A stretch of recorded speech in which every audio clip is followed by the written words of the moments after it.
welcome everybody to the first quarterfinal of the Young Actuaries World Cup. Thank you all for coming. I think we're going to have an exciting session today. It's going to be an hour and a half, but hopefully it will be packed with a lot of fun. I am going to kick off the process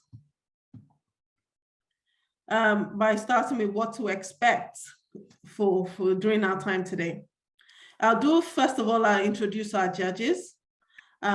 We will start with and then we'll start with an introduction of our quarterfinalists, a recap of the competition format, and then we'll go into the competition itself. And the way we're going to run this is we have 4 quarterfinalists. We're first of all going to show their videos, and then they're going to answer a question each from our judges. After we do that, then we will be able to go into judges' deliberation, and we'll announce the winners before we depart today. Okay, so that's the format. So I am Yeside Kazim. I am from the Nigerian Actuarial Society.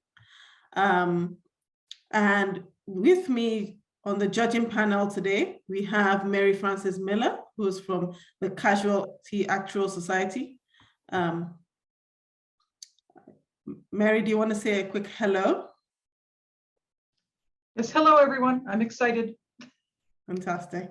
And then we have Eduardo Malinsky, who's from the Argentinian Actuarial Society. Eduardo? Oh, nice to be with all of you today. Thank you very much. Fantastic. And then last but not least, we have Kitty Chan, who is from the Actuaries Institute Australia. Kitty? Hello everyone, and hello from Sydney. Fantastic.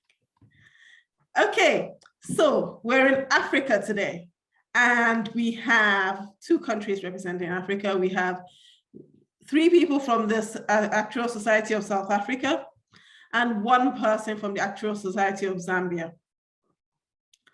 Here are our 4 quarterfinalists.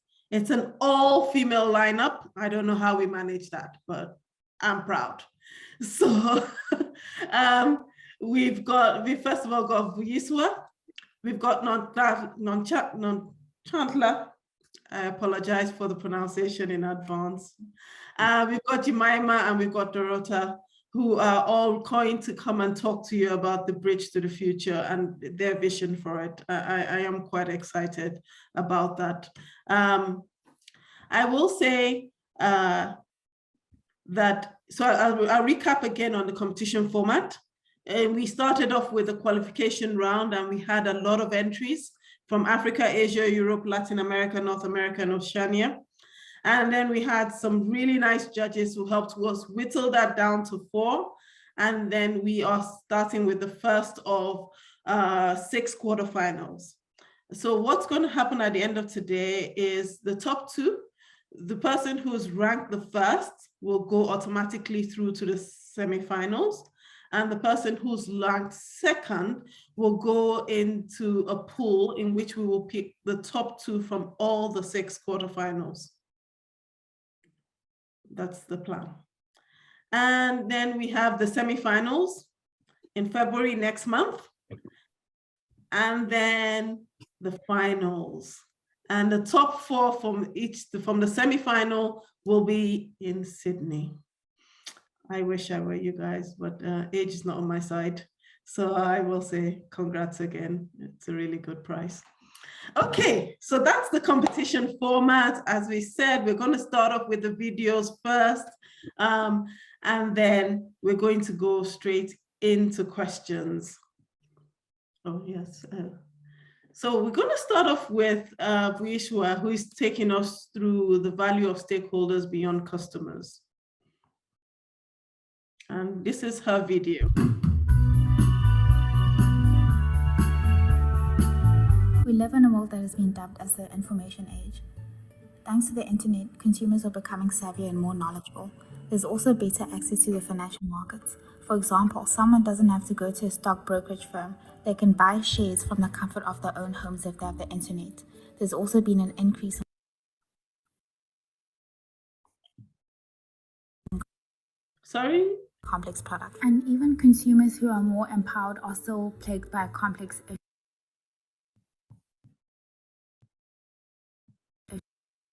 issues. Financial literacy, also known as FinLit. A person is financially literate if they're able to choose the right financial products, can exercise financial control, effectively plan out their finances, and have a good understanding and knowledge base of how money works. So where does the world currently stand? In a 2014 S&P Global FinLit survey, it was found that 33% of adults worldwide are financially literate.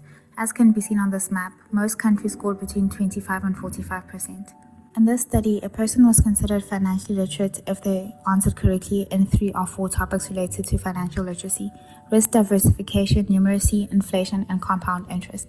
As can be seen on these graphs, those in advanced economies have a stronger grasp of financial literacy. The roots of financial literacy can be summarized as poor or non-existent financial education, a perceived lack of importance of the topic, a failure to make the subject interesting, external market forces, and consumer distrust in the industry. Actuaries were a different breed of superheroes, natural problem solvers. In the last few years, we've built models that have helped unpack complex risks and offer protection and peace of mind to people through insurance. I think we've helped make the world a better place. Improving financial literacy amongst the masses can also make a greater contribution. We can't only give consumers the tools necessary to enhance their economic well-being. We need to educate them on how to utilize them.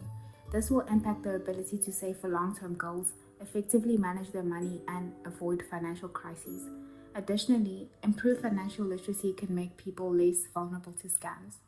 Finally, this would help the microeconomy in the long run and improve the standard of living for many. There are 4 pillars that embody what an actuary is: analytics, computing, and problem solving, an understanding of mathematics and statistics, good judgment and business insights, professionalism. Designing simplified products can increase understanding of the features and purpose amongst consumers. This will also be cheaper, increasing financial inclusion. We can use data and analytics to properly meet the needs of the demographics and improve the product over time. For example, providing retirement or savings products to people who may not work for corporations or the government, and thus have no savings nest outside of their state pension. In South Africa, this could be domestic workers or self-employed individuals. We can also use our understanding of the sector and computing skills to enhance any existing financial literacy apps or build newer and better ones. We can build models that quantify and model FinLit and any trends. We can publish this research so that it adds value to society. This will give a better understanding of the problem and hopefully help us find more efficient solutions. A low-cost marketplace for financial products can be created, increasing access to financial solutions and utilization. Concepts such as economies of scale and cross-subsidies can be used to make them more affordable. We can play a role in certifying products to ensure that the product terms and marketing information presented to customers is fair, not misleading, and understandable. Developing a framework for what constitutes a product as certified and the evidence required. Simpler products could be kite marked so that consumers could be made aware of such products and see them as a safe harbor. We can also work with other professionals such as lawyers and marketing teams to ensure that the most important information is conveyed. From a technical standpoint, we can design and price products and financial solutions that are profitable. The value that we can add to businesses and shareholders goes beyond profit. We can increase awareness of the possible risks associated with financial illiteracy in the population. These include reputational risk from mis-selling, a lack of knowledge on financial solutions which could increase over-indebtedness and negatively affect banks, poor financial management which can affect the macroeconomy, a continued distrust in the financial markets which can negatively affect the growth of stock markets and banks. By tradition, we help mitigate risk. Drawing stakeholders' attention to these risks, we can increase the awareness and importance of basic financial literacy and encourage them to be more proactive towards finding solutions. We're held to high professional standards. We have the responsibility to take the target audience into account when wording financial products, ensure that we don't design financially exclusive products, and that we encourage the state to introduce financial literacy in schools. We can be involved in setting regulation by introducing a duty of care on firms. This can reduce issues such as mis-selling. Finally, we can set up committees that focus on financial literacy. Due to continuous increased innovation and product complexity, we need to make the analysis of financial literacy an ongoing process to come up with better solutions as technology continues to evolve. Financial literacy is a multifaceted issue that will never completely go away. However, there is a tomorrow in which consumers have more financial knowledge, more financial control, and can effectively plan and find the products suited to them. To get to this version of the future, we can't rely on high school education alone. As actuaries, we are problem solvers, and we can help be the bridge to that tomorrow. To summarize how we can do that, I kindly remind you of one of the first principles we learned while at university, the actuarial control cycle. We can analyze financial literacy and its effects on various stakeholders. We can then design simplified products, help with product certification, introduce regulation, and increase awareness of the problem. Finally, we can create societies and continually analyze the problem. To conclude, I leave you with a quote by Lindsay Mills. Financial literacy begins with the process of earning more for what you know and less for what you do. By working towards a tomorrow in which consumers are responsible and empowered market players, actuaries can help make people make the most of their money and in turn make the world a better place. After all, we are our own kind of superhero.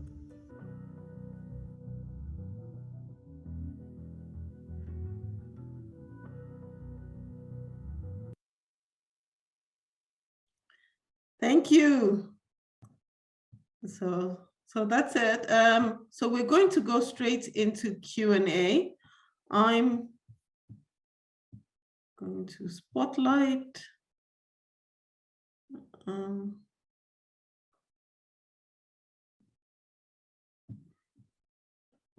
Ryusa, I'm going to spotlight, and then if we go with the first set of questions, Eduardo, are you happy to go with the first set of questions? Okay, thank you. It is a nice presentation. It was nice to listen to it.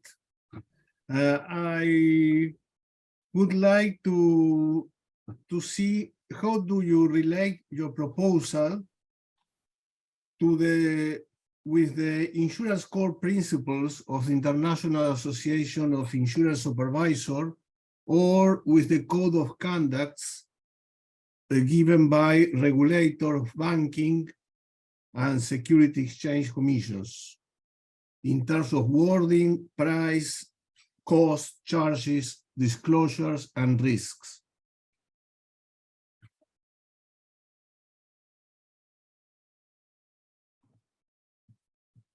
The idea is that today there is a framework given by the regulators for financial literacy, and we would like you to make a relationship between the presentation and the existing rules and procedures.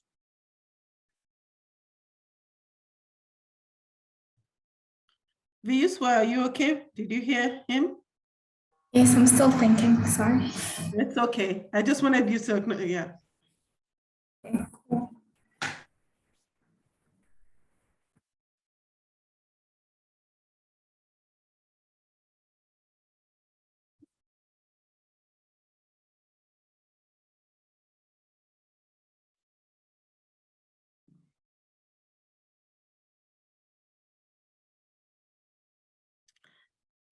I will remind you there is a time frame. Eduardo,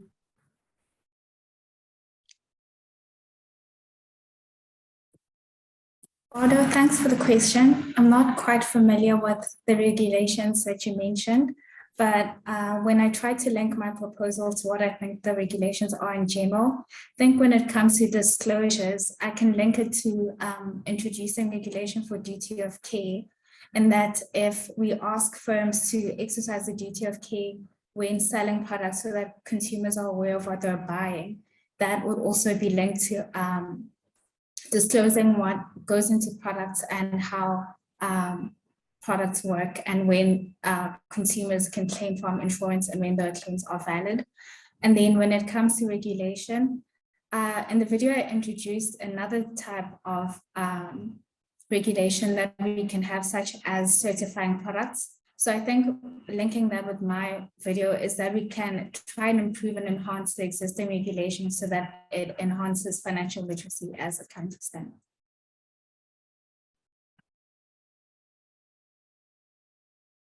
Okay, thank you very much.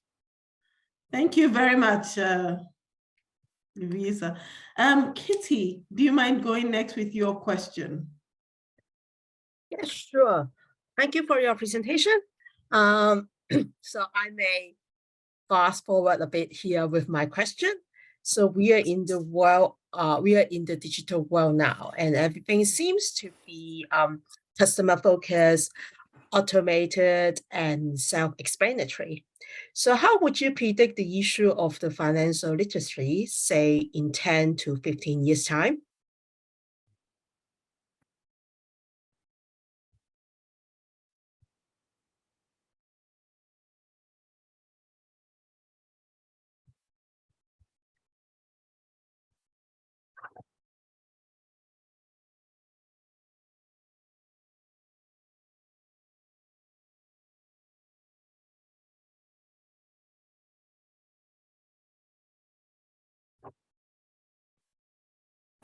Say in 10 to 15 years time, we will most likely have more complex financial products, and there'll be more variety for consumers to choose from.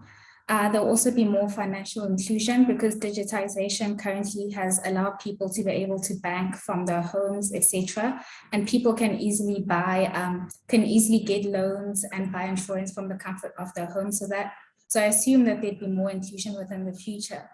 But I think that the downside to that is that because people are exposed to so many more products in the future, people will have a hard time deciding which financial products are suited for them. And people may be more likely to fall into financial debt and traps if credit is more readily available, because they won't necessarily know the difference between good and bad credit. So I see the future in 10 to 15 years time having more products, but also having the issue of helping consumers decide which products to choose and how to use digitization to their advantage. Thank you. Thank you very much. Mary Frances, do you want to go next with your question, please? Sure. Expanding upon the last question, in 10 to 15 years' time, if consumers have access to an even wider array of products than they have today, what kind of education can lead them to be more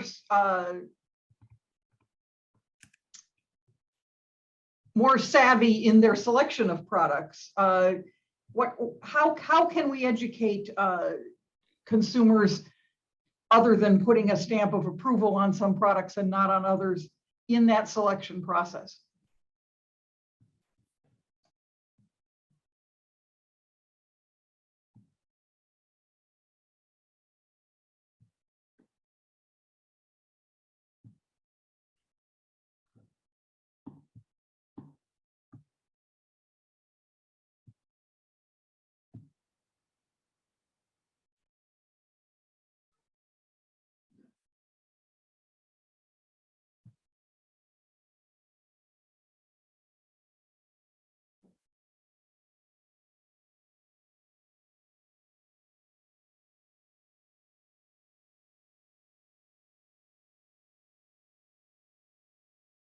Thanks, Mary Frances, for that question. I think the answer to that is threefold. So firstly, we can start with the youngest generation, which is children in schools.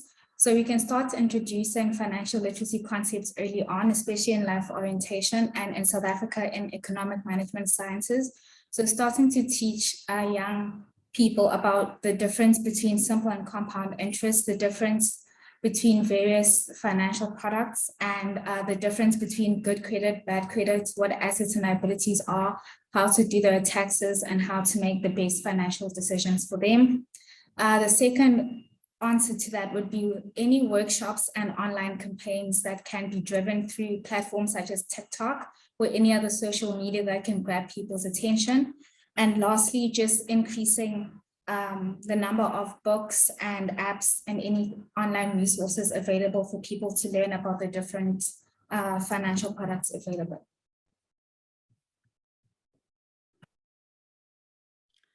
Thank you very much. And thank you very much for keeping the time. Well done. Really good set of answers. Thank you. We will go back to the next on the list.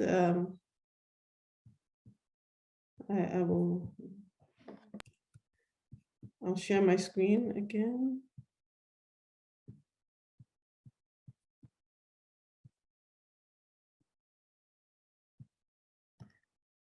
And the next person is Nonchatla is going to go next. And she is going to talk to us about the actuarial control circle.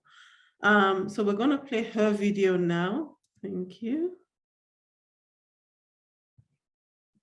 The actuarial control cycle is a great cycle that we've used for many years to solve actuarial problems.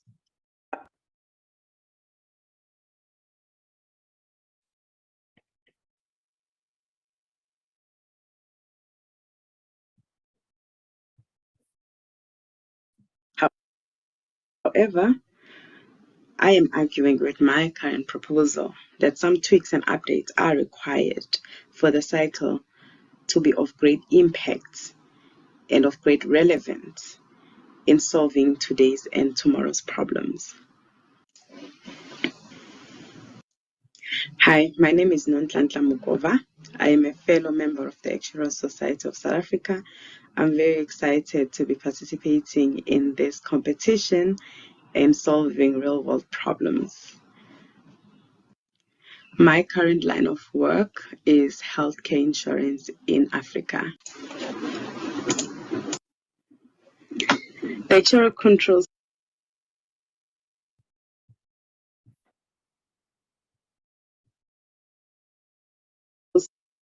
cycle has carried us for many years.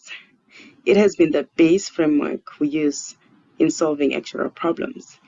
It is fundamental in risk management, which is core to what we do as actuaries. However, there is an opportunity to improve on the actuarial control cycle to better solve problems. This is to incorporate systems thinking framework into our actuarial control cycle.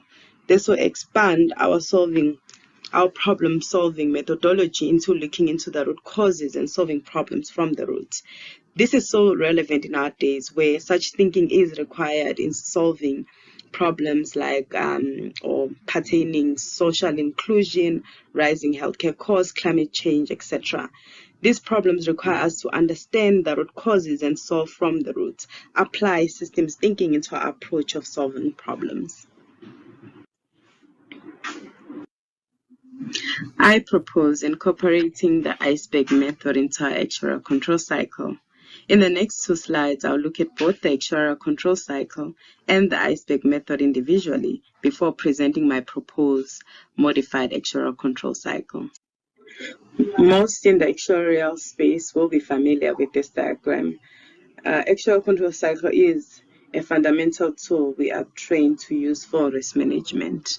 It involves specifying the problem, which is when you define your problem, analyzing the problem from various stakeholders, analyzing the risk phase and how this can be mitigated, transferred or avoided, developing a solution, which involves creating or selecting a model, or making assumptions, considering alternative solutions, interpreting the results from the model, etc. It also involves monitoring experience, which could be analyzing the expected against actuals, investigating deviations of the actuals from targeted, analyzing your model in detail, the results from your model in detail, feeding back the insights drawn into the problem specification or the development of the solution.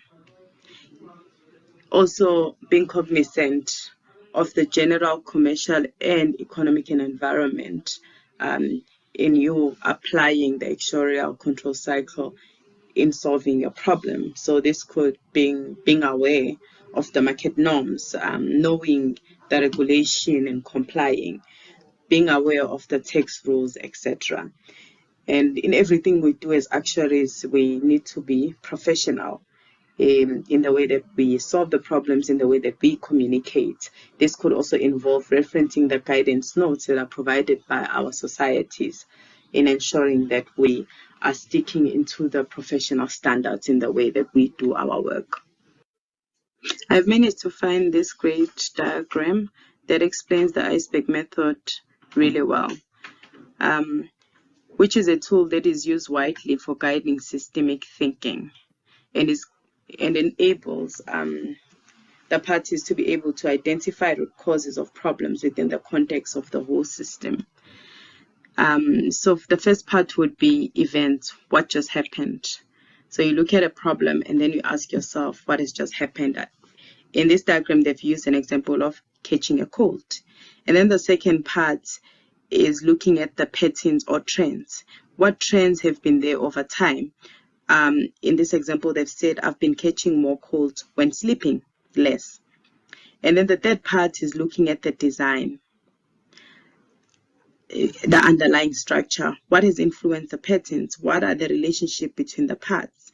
In this example, they've said more stress at work, not eating well, difficulty accessing healthy food near work or home. So here you're basically zoning in now into the problem, which is where then you're going to start understanding what are the root causes of the problem. Then the last part is actually looking at the mental models. What assumption, beliefs, and values do people hold about the system? In this example, they've made a statement that career is the most important piece of our identity. Healthy food is expensive. Rest is for the unmotivated. Basically, those are the mental models or the beliefs that people hold that actually results in maybe people catching more cold over time or more often. Now to the exciting slide with my proposed modified actuarial control cycle. So my proposal is in green. I'm proposing that we add the identification of root causes of the problem guided by the iceberg model into our actuarial control cycle. In the next slide, I will give a practical example into the application of this new modified actuarial control cycle. For this problem, solving it using our normal actuarial control cycle, we're likely to come up with solutions like increasing our premiums or putting more limits on our healthcare benefits. However, in applying the modified actuarial control cycle, it will force us to look into the root causes of the problem. For example, we may find that this is caused by more people falling outside of the normal or healthy BMI range. So then we will start solving for the BMI problem instead of only solving for that the costs are rising. And this is a more sustainable way of solving for this problem, other than keep on increasing the contributions or keep on reducing the healthcare benefits. Thank you for the opportunity to present. Thank you very much, Nantantla. And I think really good talk. We're going to go straight into questions next, if that's okay. And let me stop sharing, first of all. And Mary Frances, you're going to start first. Is that okay with you? Sure. So hopefully, yep. So my first question to you is, since you work in healthcare already in Africa, how have you incorporated this extension of the actuarial control cycle into your own work? Thank you for that question, Mary. So I work for a company called Vitality Health International, which forms part of Discovery Group. So some may be familiar with Vitality. So we're basically taking Vitality into Africa. And the idea about Vitality is to actually reward people for healthy living. So basically eating healthy or exercising, which basically fits back almost like adding value, not just selling the traditional insurance where we say, you get sick and then we're going to cover your healthcare claims, but we're basically saying over and above covering your healthcare claims, we're going to use some of the contributions that we're collecting in order to reward those who are living healthy. So over time, we are driving down the healthcare costs for the lives that form part of our healthcare profile. However, I think even though we are doing that, which is amazing, but I still think there are a lot of like whys that we need to ask, which I think the modified actuarial control cycle that I'm proposing will assist us to be able to look into that, like to understand what has actually led us into this point in terms of the way that we eat. Look at it from a racial perspective, by racial grouping, looking at people's culture, how does that fit into people, the way that they eat, the way that their exercise or activity, physical activity levels, and be able to really address the problems to the core. And I feel like at the moment as actuaries, we are very great at like solving or quantifying risk and risk management, but we don't really go back like 50 years, 100 years, which is when the problem would have started. We usually limit maybe our thinking, I would argue that maybe to 20 years, 30 years, but do we look 100 years ago when the problem started, which is where we would find the root cause.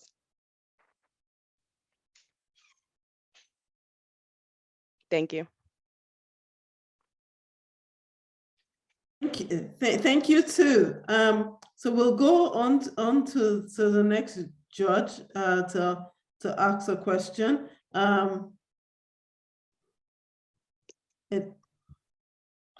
Eduardo, are you okay to ask the next question? Here I am. My question is,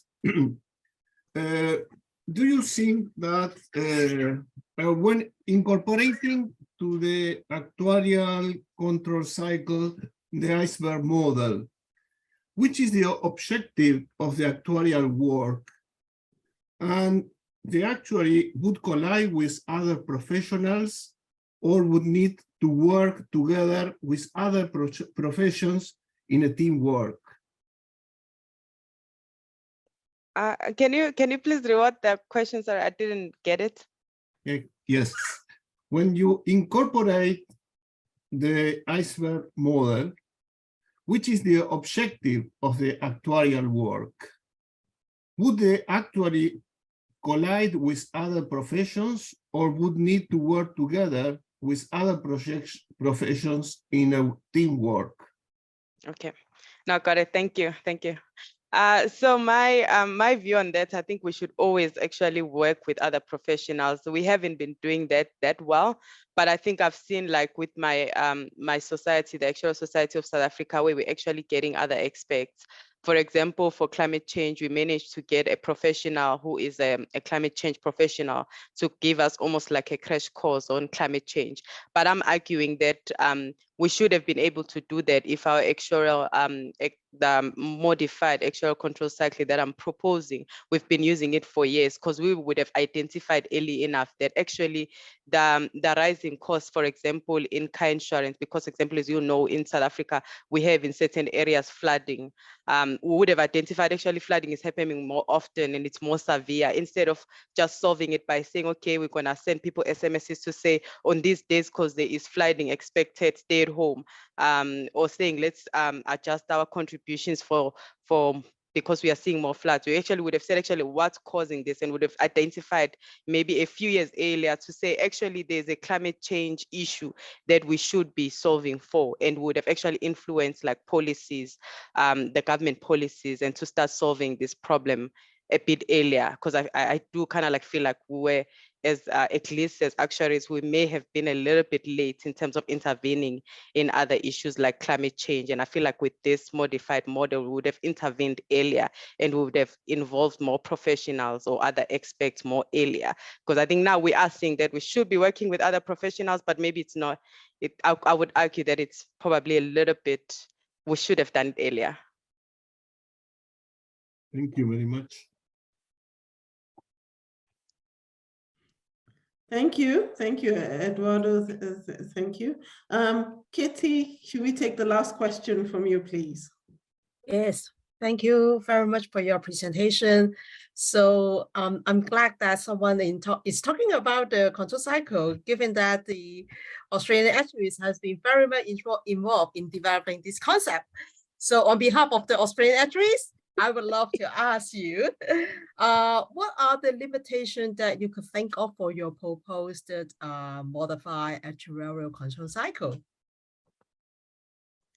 I think the limitations, I would say, in terms of like, as I've been thinking more about this, is the application. I must say there's still more work in terms of being done, and I still question if maybe the iceberg model is probably the most appropriate, or we should think of something more differently. Of course, I think there are a little bit of limitations, and then the other limitation I could think of is in terms of like time, because I think to understand the system you require time, and most of the work that we do, I think time, as we know, is usually really tight because you have client demands. But I think there is limitations. I think I see limitations more on the application side, which, yes, once we have this amazing tool, are we really going to be able to really like zone out and look at the system and really consider the different elements and relationships, or how everything connects with each other in the system. So those are the kind of like limitations that I've thought of in terms of the actuarial control cycle. And also just to add, with the current actuarial control cycles, you would know there's that element where we say we consider general and commercial factors. But I think one thing that's been, I'm hoping that my proposal will solve, is that we look at it as almost like external factors, not really realizing it's actually part of the system and it's very much connected to everything and even the problem that we're solving, and also being cognizant that even ourselves are part of the system, and which I feel like will actually revolutionize the way that we solve the problems, which is what I'm trying to do with the proposed actuarial control cycle. Great, thank you. Oh, thank you very much. Really good round. Thank you. Really, really good. I think we're on to the next person now. Thank you, Nontatla. Thank you. Well, really well done.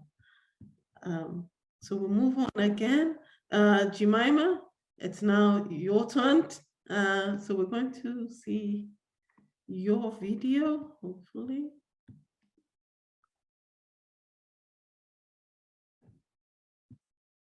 I invite you along with me on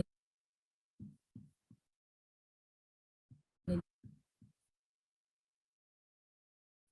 journey to redefine, adopt, and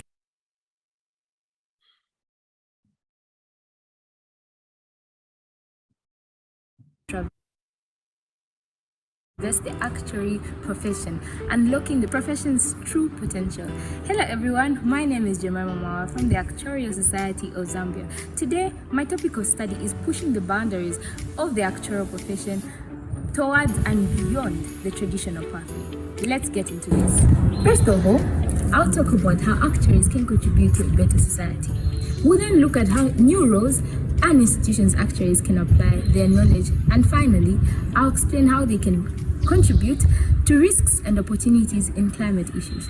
From this, we'll be able to broaden our view on the actuarial profession. So let's get into this. So I'd like to begin by defining who an actuary is. So this is a professional who uses statistics and data to help manage and measure risk and uncertainty. Therefore, they empower people to navigate these with confidence. As the world becomes more data-driven, a wide range of organizations and data-based institutions understand the value that actuaries contribute. Firstly, they enable companies and individuals to make use of opportunities by quantifying risk, therefore putting a cost on it. A risk that has a cost will definitely be managed. Secondly, they help decision makers, for example, the government, to develop policies to reduce, manage, and transfer risk. They also help companies and organizations plan for their employees, for example, the number of working hours an employee should work for them to have productivity levels and achieve high goals. Actuaries measure the effects and dangers of building materials used in construction, and also the risks of certain kinds of plumbing and wiring in housing. For example, because of actuaries, we know not to build brick houses in California because of earthquakes, but it's okay to build them in Zambia. Actuaries perform a critical behind-the-scenes role, which has allowed society to collectively make better decisions and subsequently improve society's quality of life. Now, moving on to my next topic, which is new roles and institutions which actuaries can work in. Since we know that actuaries use statistical data to measure and manage risk, and we know that every organization experiences risk at any level, meaning actuarial scientists can work in any institution. Therefore, we know that where there's a risk, there is an opportunity. So now getting into it, an actuarial scientist can work in a private corporation, helping the management to make decisions on certain policies and certain rules that they can apply. Actuaries can also work in marketing and advertising. Through in-depth statistical analysis, actuaries guide companies on which marketing material would be more effective. They can also predict and consider behavior and guide on branding and marketing effectively. They can work in different sectors. They can work in manufacturing and banking as well as finance. Since we say that each institution involves risks at different levels, actuarial scientists can work in agriculture, they can work in energy, they can work in housing and development, they can work in making state and government policies, they can also work in transportation. Therefore, the actuarial profession is broader than it is shown. Let us work on actuarial science beyond insurance. This concludes my second point. Now let's turn to climate issues and how actuaries can help with their knowledge. Firstly, climate change is a long-term shift in temperatures and weather patterns. These shifts may be natural, but since the 1800s, human activities have been the main driver of the climate change, primarily due to the burning of fossil fuels, which produce heat-trapping gases. The effects of climate change are hotter temperatures, more severe storms, increased drought, food insecurity, and negative impact on human health and mortality. Climate change is a wicked problem in the sense that its solutions cause a rise to other problems which may be managed and quantified. It has wide-reaching implications for the work done by actuaries through its impacts on human health and mortality, the economy and financial stability, and the risk people and businesses face from natural disasters. Therefore, actuaries should be mindful of the following risks. The first one is transitional risks. These are related to transitioning to a lower carbon economy or helping the world adapt to the effects of climate change. Secondly, they must be able to be aware of physical risks. These risks arise from the impact of climate change, for example, frequent damage of property due to flooding, resulting in higher number of insurance claims. Thirdly, liability risks. These are from third parties seeking compensation from the effects of climate change. For example, companies which are being sued for the impact of their greenhouse emissions. Therefore, actuaries need to take a step through the following. Firstly, by engaging the public in climate issues, by informing them and communicating the effects, causes, and implications of climate change to Secondly, they can collaborate with different organizations and institutions, bringing about different perspectives of this to the table, therefore making a collective view. Through this collective view, they can be used to improve governance and government policies in order to mitigate and reduce climate change. Furthermore, by monitoring and investigating which climate issues are particularly relevant to clients and stakeholders and their given businesses, they can be able to measure, manage risks involved with these climate issues. Lastly, they can quantify qualitative climate risks by measuring and managing them, giving confidence to people, systems, organizations, and the world at large to navigate every single risk that is associated to climate change with confidence. Video, we talked about the contribution of the actuarial profession to society, new roles and institutions actuaries can apply their knowledge, and then we moved on to climate issues and how actuaries can help and contribute to risk and opportunities in this area. So as we conclude, the actuarial profession is so broad, just like medicine has studied the whole body, the whole human body. It's the same way the actuarial scientists can study everything involving risk, and there is risk in so many institutions and areas of life. Therefore, the bridge to tomorrow is an actuarial profession beyond insurance. you very much. Listen to that video. Thank you. We're going to go straight on to questions. Are you ready? You need to unmute yourself. Oh, yes, I'm ready. Great.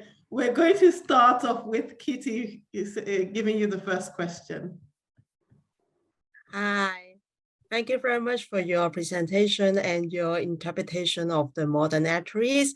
Given that we are here for the Young Actuaries World Cup, so I would like to ask you that what do you think of the few major challenges for the next generation of actuaries, and do you have any suggestions in solving these challenges? All right, thank you so much, Kitty.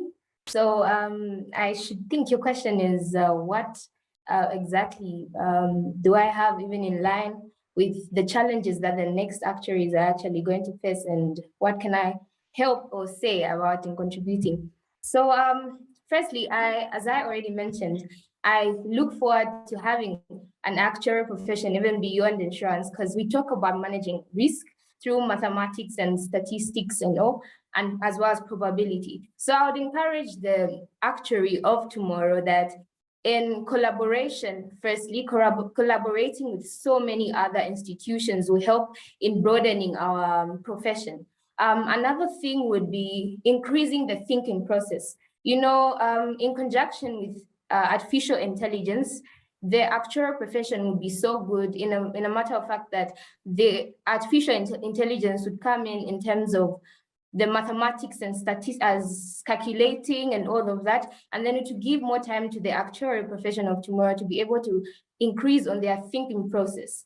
Yes, another thing is gaining knowledge in different institutions. Just like climate has come on board, we're able to gain knowledge about the effects and impacts of climate on different institutions and businesses. I hope I have answered your question. Thank you so much. Thank you. Thanks for your answers. Okay, thank you very much, Kitty and Jemima. We're going to go on to the next judge, which is Mary Frances. You ready? Yes. Hi, Jemima. Can you Hello. tell us, can you differentiate for me the difference between an actuary and a data scientist? A data scientist and an actuary. All right, so basically a data scientist deals with looking at data at different levels, and as well as assessing data basically. Well, I haven't taken so much time. Thank you, firstly, Mary, for the question.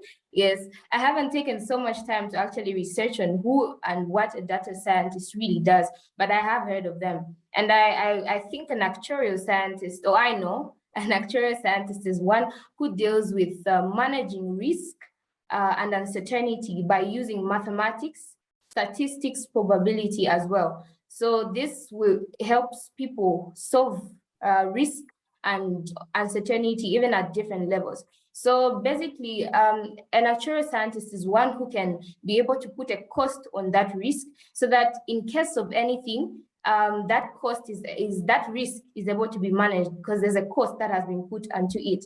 I'll give an example of the pandemic that we just had, COVID-19. So an actuarial scientist comes in and looks at such a risk, maybe if there's anything in the future like that, where they put a cost in that risk in every organization, or maybe in a business, or even in a country at large, maybe dealing with governance and all. So it would be the actuarial scientist to help the country mitigate that risk so that it cannot be as severe as it should be. Yes, I think that explains it. Thank you so much. I hope I answered your question.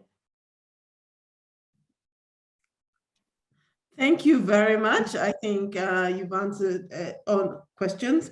Eduardo, would you like to go with your question? Yes, thank you for your presentation, Jemima. It's interesting. My question is, do you think that today the role of the actuary is restricted to insurance, with no roles in area of finance, marketing, climate issues, and enterprise risk management in general? In summary, what is new for actuaries in your perspective as the bridge to tomorrow? All right, thank you so much, Eduardo. Yes, so your question is just the last. I'll focus also on everything that you have said. What is new in the actuaries in your perspective as a bridge of tomorrow? Looking at how you've asked that, do I think the actuarial or actuary is restricted to insurance with no roles in areas of finance, marketing, climate issues, and enterprise risk management? Well, it is not restricted to only insurance. The time I was beginning to take into consideration to study actuarial science, I had made a survey, and most of the people I asked really told me it's all about insurance. So even out there, most people know it's about insurance, but it's not yet exactly out there to know that I can work in the government, I can work in marketing, I can work in the health sector, I can also work in education and all of that. So for me, what's new to the role is that broadening it in a fact way, given an opportunity of an actuary to be able to work in health, to be able to work even in transport, to be able to work even in food and security as well, security, as well as I already mentioned, marketing and advertising. Just putting it out there that actuarial science should be able to be broader than actually what people know. Yes. Yes, all other sectors involving the economy and finance even at large. Thank you. I hope I answered your question. Thank you. Thank you very much, Jemima. I think that's all the questions for now. We're going to move on to our next participant. I'm going to share screen, so just give me a second again. So we're on to Dorota. Hold on, I'm going to try and spotlight her. Okay, so we're going to play Dorota's video, and that should come up now. Good day. I am Dorota Kowalczyk, and today I will be presenting on a bridge to an AI tomorrow. This presentation includes some background on AI-related job losses, my proposed solution, and the benefits thereof. Outlining the background. This slide shows a video taken using a DJI drone. With one button click, the drone follows its own flight path and captures the footage needed to generate this video. This short clip illustrates the amazing advancement in technology in recent times and demonstrates that AI is not coming, but that it has arrived.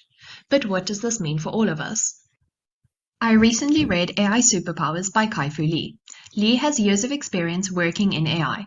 In his book, he describes the impact he believes the implementation of AI will have on job losses. Lee estimates that AI-related job losses will total around 40 to 50% of all US jobs by the mid-2030s. Similar estimates apply to other parts of the world. AI will also affect both white and blue-collar workers. This indicates that there is a significant risk of a job loss crisis. This crisis is in direct contradiction to the UN Sustainability and Development Goal 8 of achieving full and productive employment and decent work for all women and men by 2030. Commonly suggested solutions to this crisis include upskilling and offering a universal basic income. The issue with upskilling is that after an individual's job becomes obsolete, without any guidance, upskilling for a job in a new industry or sector may feel daunting and may feel like an impossible maze to have to navigate. Lee describes the drawbacks of a universal basic income in his book. He explains that offering this income to jobless workers may strip them of their sense of purpose and satisfaction. He continues to say that by doing so, we would both devalue our own humanity and miss out on an unparalleled opportunity. But what is this unparalleled opportunity for actuaries? Actuaries analyze data using various statistical and analytical tools to make predictions about the future. We do this to quantify and manage risk. The unparalleled opportunity for actuaries in the age of AI is to use AI to enhance our work and processes. AI will soon become our newest co-worker. Instead of replacing us, it will augment our profession. This will enable us to analyze more data using better tools to make enhanced predictions. Outlining my proposed solution, actuaries are involved in unemployment funds all over the world, assisting in calculating the level of contributions needed to provide unemployment benefits. Unemployment funds are funded by tax contributions from workers, and upon unemployment, workers claim a monetary benefit whilst they search for another job. This cycle breaks down if the individual's job becomes obsolete or is replaced. My proposed solution is introducing an unemployment fund which differs from current unemployment funds in two ways. Firstly, an AI system would be underlying the fund. Secondly, the benefit offered by the fund would consist of two components. Outlining the two components of the unemployment benefit on this proposed fund in more detail, the first component of the unemployment benefit would be the same as the benefit offered on current unemployment funds. It would be a monetary benefit intended to cover living expenses.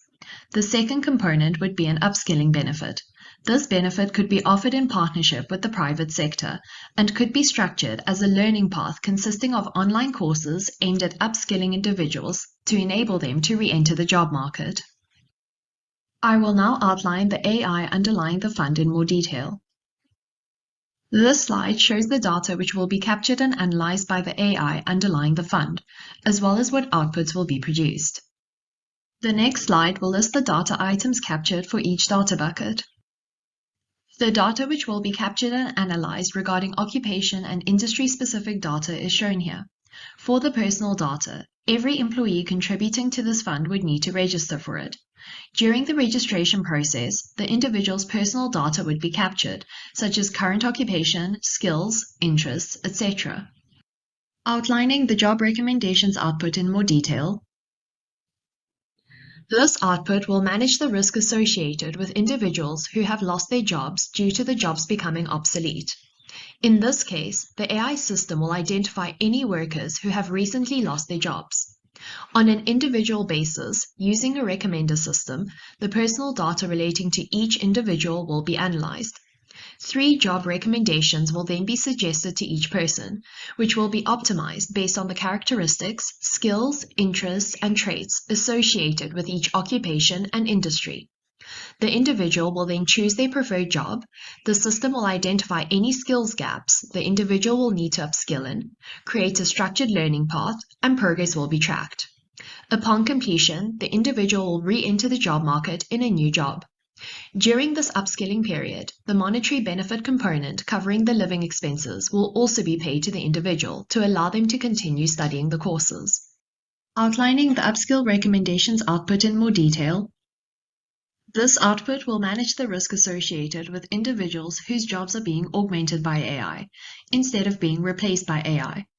Workers will need to upskill to be able to effectively incorporate AI into their daily jobs. Only the upskilling component of the benefit will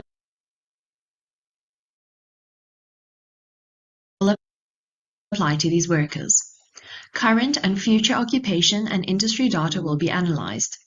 Using a recommender system, each worker will be recommended any new critical skills identified which are applicable to their job and which they may have to upskill in. A structured learning path will then be created, and the progress and completion of the courses will be tracked. This output will assist all workers in upskilling efficiently and proactively, thereby reducing the magnitude of job losses and assisting in navigating the maze of upskilling. Outlining the benefits. These include that this is a proactive approach to managing this job loss risk. It will promote social good by considering individuals' personal interests during the upskilling process. It will promote economic growth by reducing job losses and allowing workers to re-enter the job market. It will also provide a structured learning path accompanied by guidance and support, and it aligns with the UN Sustainability and Development Goal 8. In conclusion, actuaries are best placed to assist in building a bridge to a better AI tomorrow, filled with opportunity. Thank you.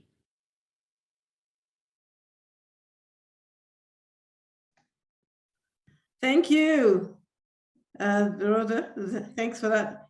Are you ready for your questions now? Yes, yeah, ready. Mary Frances, Are you okay to go first, please? Yes, ma'am. Dorota, that's a lovely video and I enjoyed it very much. My central question in watching your video, though, is this would be a massive undertaking. How would you finance building the infrastructure necessary to implement this kind of an unemployment system? Yeah, thank you for your comment and thank you for your question. So regarding financing this, one of my proposals would be to potentially increase the contributions on employee salaries. So in South Africa, using the UIF fund as an example, we have the contributions are made by both employers and employees, and it's 1% of the salary. Looking at the 28 annual financial incomes, this brought in a revenue of 18 billion rand. So obviously that's in South African rand terms. But the claims paid out were 5.7 billion. So obviously there is a massive surplus, and then the surplus can be used to finance this proposition. In addition, the training part of the upskilling benefit, my proposed solution, can then be worked off by employees who have gone through this training, have been upskilled, and then have gotten another job. So they can almost retrospectively pay off that training benefit. Thank you. Cool. Okay, thanks. Kitty, over to you for the next question, please. Hello. Thank you very Hi. much for your presentation. That's very interesting. So I guess my question for you is looking at how looking at the past 3 years, we've been living with the COVID, and we saw many people lost their jobs or forced to pick up a new skill in order to change jobs. And at the same time, government and many organizations are offering a lot of incentive to help the general public in going through the crisis. So how do you see your suggested solution in handling this type of situation? Great, thank you. Yeah, again for your comment and the question. So the way I see this handling the situation you described is that, as I outlined in my presentation, there are two branches to the proposed solution. So you mentioned that a lot of people have lost their jobs because of COVID, and they've obviously been incentivized to train. I think a massive advantage of my proposed solution is that when you reach that point, I think very often it's unexpected. So especially looking at COVID and the pandemic, not many people saw it coming. It's been discussed, but I don't think anyone knew that there would be such stringent lockdowns, that no one would be able to go to job, and that the job loss would be that extensive. So I think when that happens and you're in that moment and you have kids at home, when you lose your job, I think it's really emotional, and then it's really difficult to make logical choices. And then it might be very difficult to almost try and figure out what you have to upskill in, which job are you best suited for, and how best do you train up and upskill. So I think that's where my proposed solution comes in that it then helps you plot that structured learning path and assists you and almost guides you. And then the second branch of my proposed solution is that it also helps with jobs that have become obsolete, which I don't think we've seen to a large extent in COVID. And I think that's probably a risk which hasn't been really quantified and investigated to date. But obviously, if your job becomes obsolete, you then need to completely change industries. So then that obviously also then guides your structured learning path. And also assists in, like the living benefits, like during COVID. Okay, great. Thank you very much for your answers. Thank you. Great, thank you. And the last question for this session. Oh, the last question. The last question for this session. Eduardo, please, you have the floor. Yes, I have to say that I am delighted with all this process of listening to all the presentation, analyzing them, and have the opportunity to submit questions. So I like the presentations. Dorota, in your proposal, which is the role of the actuary related to the benefit named recommender system? The job recommendation and the upskill recommendations. Sorry, just to clarify your question, are you asking what is the role of the actuary in that recommender system? In deploying that recommender system? Yes, in the specific benefit recommender system, yes. Yes, so the role of the actuary would be, obviously the recommender system will be based off of a machine learning algorithm, and it will obviously process a lot of data. Well, you'll have to input all the data outlined in the presentation. And then that recommender system will optimize based on interests, the person's interests, as well as skills, previous qualifications, previous work experience, in terms of which is the best, which are the best skills to train in, as well as potentially if they lose their job that's become obsolete, which job is the best to obviously then pursue and try to upskill for. So I think the role of the actuary is that in our profession, we deal a lot with analyzing data and then using the outputs of that data and models, sorry. So we use data to feed into models, and then those models provide us outputs. And then we analyze those outputs to basically make decisions, to basically quantify and manage risk. So I think the role of the actuary currently, if you look at short-term insurance, we use generalized linear models to quantify the risk associated with any short-term insurance claims. So the role of the actuary, I think by and large remains the same as it has been. It's just almost using a more advanced machine learning algorithm instead of something like a generalized linear model, which we have previously used to basically have better outputs and to enable us to better manage and quantify that risk. Sorry, I'm not sure if that answers your question. It's a good idea. Thank you. Cool. Thank you. Great. Thank you so much for all your questions. Thank you so much. Thank you very much, ladies. I'm going to pin the ladies onto the screen because they have the spotlight at the moment. I've got one more person to put up here. Oh, sorry.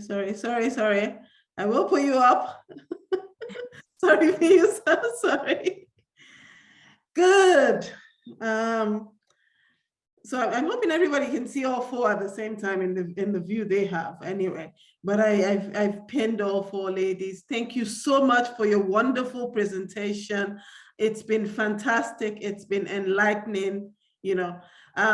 But before I go on further, just in the interest of time, I'm going to ask our judges to please retire to the other room to deliberate on what they've heard so far. I think they've listened to 4 fantastic presentations from 4 fantastic women. And you have all answered questions. You've all thought about your questions and you've answered them fantastically. So I say thank you very much to you. We've got 10 minutes. Judges, I'm still seeing you here. So please, can you move to the other Zoom link? Thank you. And Eduardo, do you need some help? Yes, which is I have to enter to a new Zoom? Yes. Look at your email, please. Fantastic. Okay. You have it by email, Eduardo. I will see if I can get the that. email is, I have only one address. No problem. I will get it to you in a second. Just give me a second. You will see it appear in the chat to you now.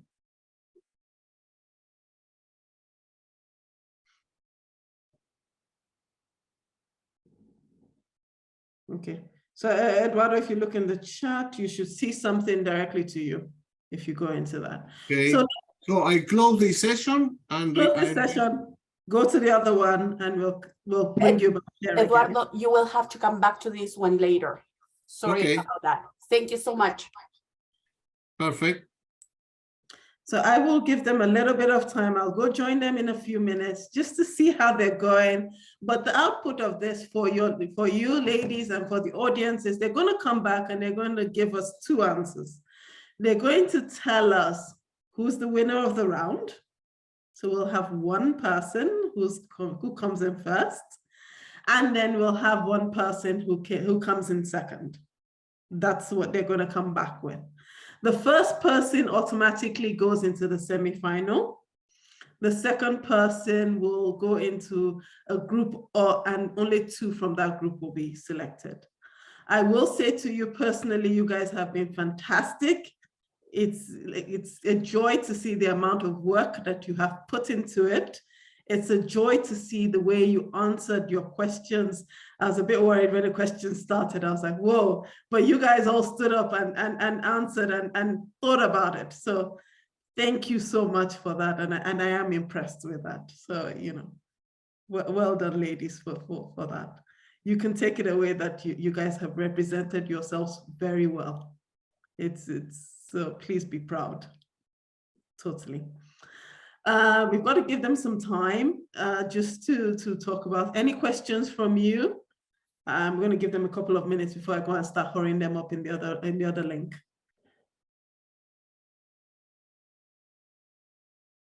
Jemima, you got something to say? Really? How was it? Maybe I can chit chat for a bit. Let me see. So what was the most scary thing coming into this for you, sir?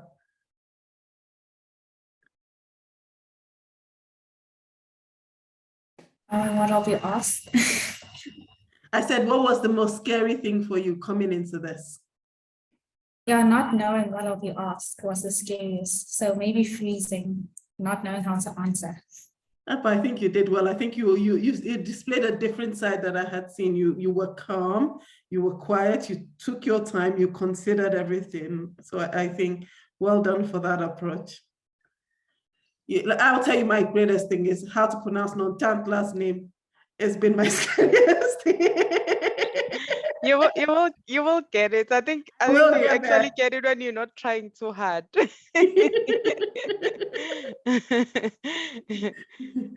So how have you found the whole day, the whole session? I think in the beginning I was quite anxious. I was like, sure, if they ask me something that I don't know, I'm like, I'm not gonna answer. But I think once I got in, I felt I was quite calm and I was able, I think, to address most questions. So yeah, I'm happy with how the session went. Good, great stuff. And Dorota, going last, was there anything, did you feel nervous waiting for everybody, or did you just learn from everybody? I mean, was a bit nervous hearing the questions, but yeah, I think that was the scariest, not knowing what to anticipate or knowing what to expect. But I think it was a good experience, good learning curve. Fantastic. And Jemima, our youngest contestant. Well, across the board. It was a bit scary for me because looking at the fact that I'm a student and I'm just in second year of actuarial science, so it was like not really talking from an experiential point of view where I've worked in the sector, but on a part of what I've learned, what I've researched, and what I'm learning currently. So honestly, I was just a bit scared on what they would ask. What if I didn't know, these big things and all. So, but all in all, I had fun. I had fun, and I think I've done my best. Yes, I'm waiting upon the results, and I'll be glad. Yes, thank you. No, fantastic. I think you've all done super, super, super well. And what's next? Anybody's got anything interesting planned? Anybody taking over the world? Why are you all looking?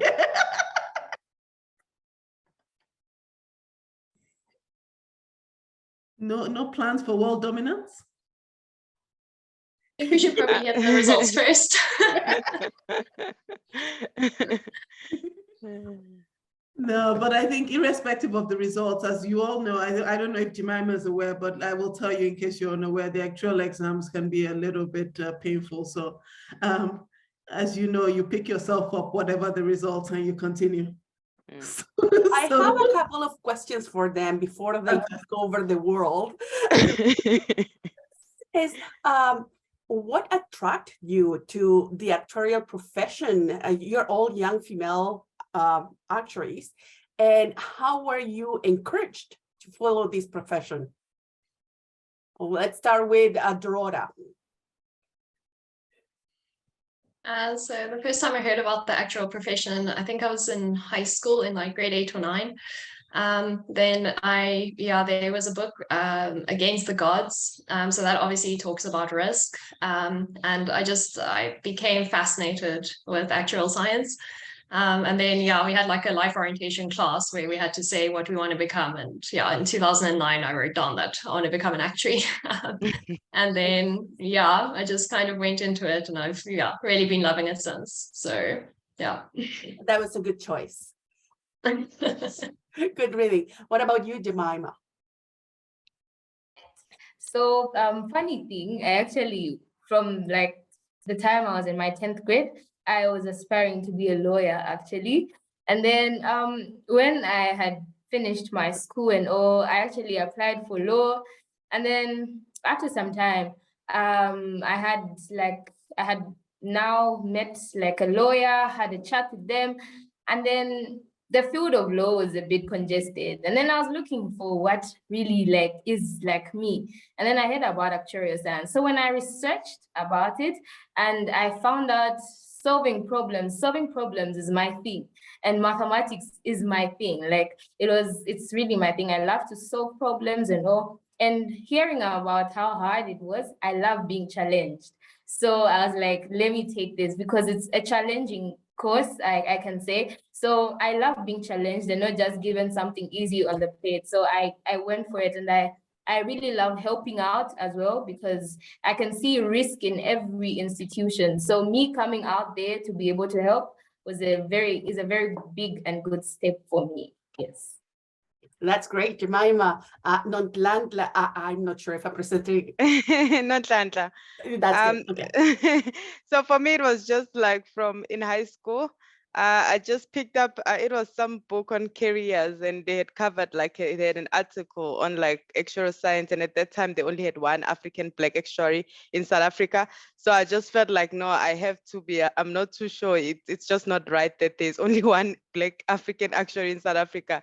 And I need to actually change the statistics. And I didn't really, to be honest, even when I applied, I wasn't sure what is actuarial science, what I'm going to be doing when I'm working. I just knew that they wanted someone who's very good in maths, and luckily I was very good in maths. So I was like, no, I'm going to apply.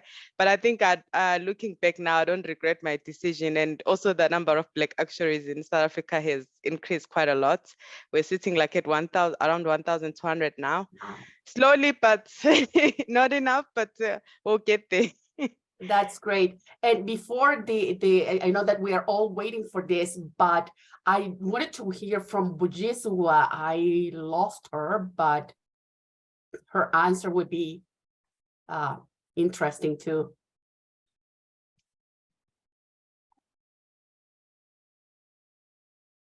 Bujiswa?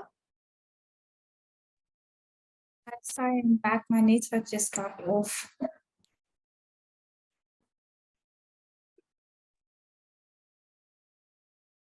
So what encouraged you to be an actuary? Oh, sorry. It was my grade 10 maths teacher because I actually wanted to be a chartered accountant. And then he told me that I'm good at maths. I should try it out. So like Jemima, I researched it, found out that it's great. Things that we are missing her. Anyways, I see that the judges are back. Jessity, back to you. Thank you very much, Carla. I think before we announce the results, because I think the judges do have a result, but let's make sure Vuyiswa is back with us. Vuyiswa, are you back?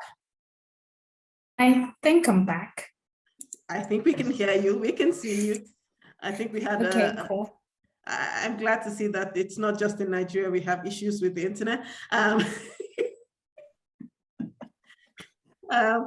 But glad to have you back. And judges, how was do we have someone in the judging panel? Mary Frances, Kitty Eduardo, is there someone who is going to be the head judge for us, please? Well, I don't know about being head judge, but I got nominated to announce the results anyway. And I guess I would just like to start by saying that all 4 presentations were terrific, and any one of you would be, we would be honored to send you on to the next round. And it's a little hard to say that unfortunately 2 of you won't be able to move on, and I'm sorry for that. But we'll start with, in second place is Ms. Magova. And in first place, with a great presentation, is Ms. Kowalczyk. So congratulations to both of you, and thank you all four for such great presentations. Thank you so much. Thank you. Thank you. Thank you very much, ladies. Thank Thank you you. very much. Thank you. Thank you. Thank you to all, to the organizers and the participants for this opportunity to participate in this World Cup. Really interesting.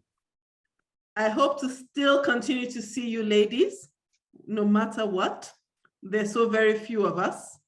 And I think it's important that we still continue to see you in everything. I really do want to be able to say, I met you at the World Cup in 2023, and here you are now doing great things.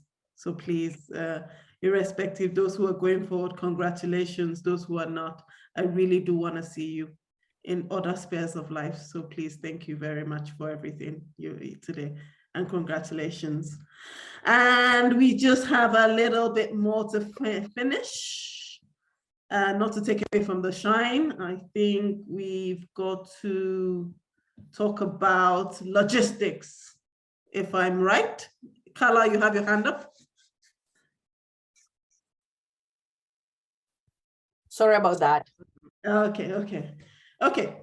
So the wild card, Magova, maybe I should have just stuck to your last name. That would have made my life so much.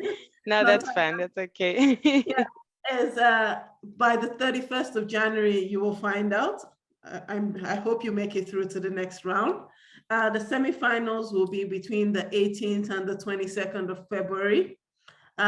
Those who make it through, you can update your video, do something to your video. It's up to you what you want to do, but you'll have that opportunity to do that, and you must be submitted by the 9th of February. To everybody else and to our participants, the next round of quarterfinals is in Asia, and it's on Thursday. So scan the QR code to register. I look forward to seeing you all there. You might want to come check out your competition, or you might just want to see what else people are thinking about in different parts of the world. That's what the World Cup is for. So please do come along to the next quarterfinal. Come check it out. And thank you very much, people. Good luck to the two ladies. And I won't be in Sydney, but I hope you guys have fun. Great. Thank you so much. And thanks for the opportunity. Thank you very much. So thank you to our audience, to those we are not seeing at the moment, those who are not on the screen. Thank you so much for dialing in and participating. Please, I will put this back up again. Please do come to the next quarterfinal. Scan the QR code. We hope to have more people. The more, the merrier. Thank you so much to everyone.